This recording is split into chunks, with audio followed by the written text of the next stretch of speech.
Olha só, no episódio passado, nós vimos sobre as roças familiares dos indígenas missioneiros que possibilitavam assim a produção dos bens para a família.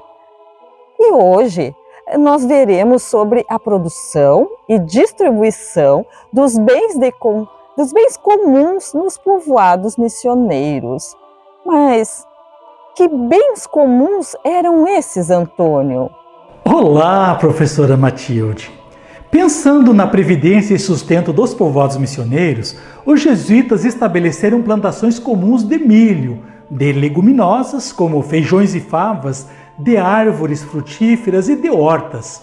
Plantavam também algodão, erva mate, assim como estabeleceram estâncias para a criação de gado maior e menor.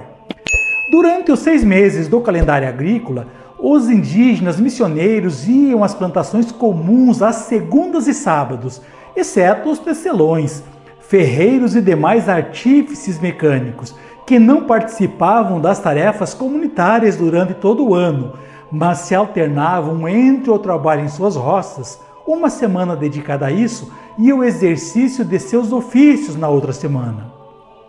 Diz Cardiel que era tamanha dedicação desses artífices que desempenhavam todos os ofícios sem pagamento, mas que a partir dos bens comuns eram melhor remunerados por trabalharem mais do que os demais.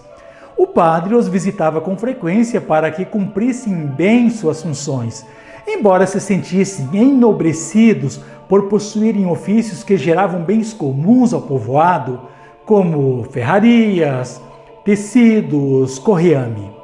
Também por uma questão de previdência, especialmente para momentos de escassez e para a conservação das sementes, os povoados missioneiros possuíam celeiros coletivos que recebiam a produção das roças coletivas e das roças familiares.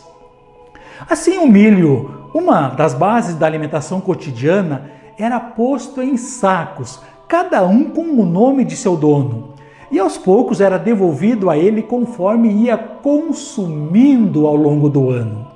Não raras vezes a alimentação dos povoados missioneiros escasseava nos últimos meses antes da nova colheita e era fornecida pelos missionários recorrendo-se aos celeiros coletivos. Sei, mas como e quando eram utilizados os bens comuns, assim, produzidos comunitariamente, então? Matilde, a distribuição era feita de acordo com a necessidade percebida. As sementes eram fornecidas a quem não as tinha por tê-las consumido ou perdido. Também esses bens comuns eram utilizados para o sustento da casa das recolhidas, o Cutiguaçu, para suprir as viagens em prol do povoado, para alimentar os meninos e meninas quando iam às plantações comuns ou a outras tarefas, para acolher caminhantes e hóspedes, independentemente se fossem espanhóis, mulatos, mestiços, negros ou indígenas, escravizados ou livres, oferecendo-lhes hospedagem, comida e até transporte gratuito pelos rios grandes, que não tinham pontes, para socorrer doentes, idosos e necessitados. Já os frutos dos algodoais, transformados em tecidos, serviam para vestir todas as crianças, a quem ia aos ervais colher erva mate, as viúvas, recolhidas, idosos e incapacitados. Peças de tecido também eram dados como prêmio nas festas e cerimônias militares e políticas, aos que melhor se destacassem. Mas boa parte do tecido era vendido em Buenos Aires e Santa Fé, possibilitando que fosse trocado por materiais necessários ao povoado, como ferro, panos, ferramentas, além de sedas e adornos para as igrejas. Sabe, eu fiquei pensando aqui, havia algum tipo de salário para os trabalhadores dentro dos povoados missioneiros? Matilde, não havia pagamento de salários pelos trabalhos realizados, pois eles serviam ao bem comum.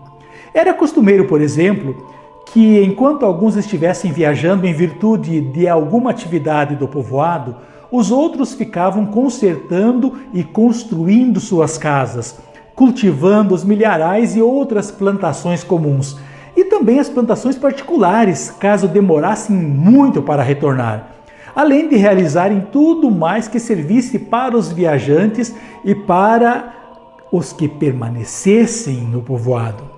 Somente se o trabalho dos viajantes fosse maior do que o trabalho dos que ficavam no povoado, ou se a viagem fosse feita com especial cuidado e utilidade, eles eram remunerados, mas a recompensa era feita com terços, tecidos listrados, do qual gostavam muito, facas, esporas, freios, machados e cunhas.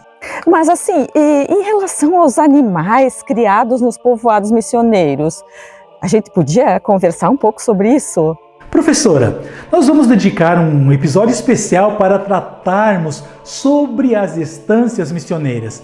Mas agora o que tenho a dizer é que o padre José Cardiel considerava que os bens comuns mais importantes eram o gado maior e menor. Ele nos informa que os indígenas missioneiros não possuíam em particular vacas, bois, cavalos, ovelhas ou mulas, mas apenas galinhas. Embora tivessem desejado que cada família tivesse e cuidasse de seus animais, os resultados não foram animadores, de modo que a opção foi mesmo mantê-los como bens comuns. E o uso desses bens era principalmente, no caso das ovelhas, para vestuário e alimentação, do gado bovino para o alimento, retirada do couro e para servir como animal de tração, e do gado muar e equino para transporte e também tração. No caso da criação de gado para a alimentação, embora nós vamos tratar somente dela em outro episódio, adianto que nem sempre era suficiente para que os povoados missioneiros tivessem carne todos os dias. Cardial nos dirá que somente em 6 ou 8 povoados era possível distribuir diariamente carne aos seus moradores. Nas demais, especialmente nos momentos de seca, que aconteciam a cada 3 ou 4 anos, e de epidemias, seus moradores podiam receber carne 2, 3 ou até 4 vezes por semana. Certo. Antônio, mas onde entram o Tupambaé e o Abambaé nisso tudo? Matilde, nas missões Guarani, os espaços produtivos familiares foram chamados de Abambaé, o lugar utilizado para o benefício das famílias em particular. Já o termo Tupambaé foi traduzido por terra ou espaço de Deus, embora a CEP indique que os indígenas o chamassem também de terra do Padre. Ele era o espaço para a produção dos bens coletivos, mesmo que os missionários também pudessem pedir que eles fossem produzidos nas roças familiares. Espero que tenhas gostado do assunto tratado nesse episódio, Matilde.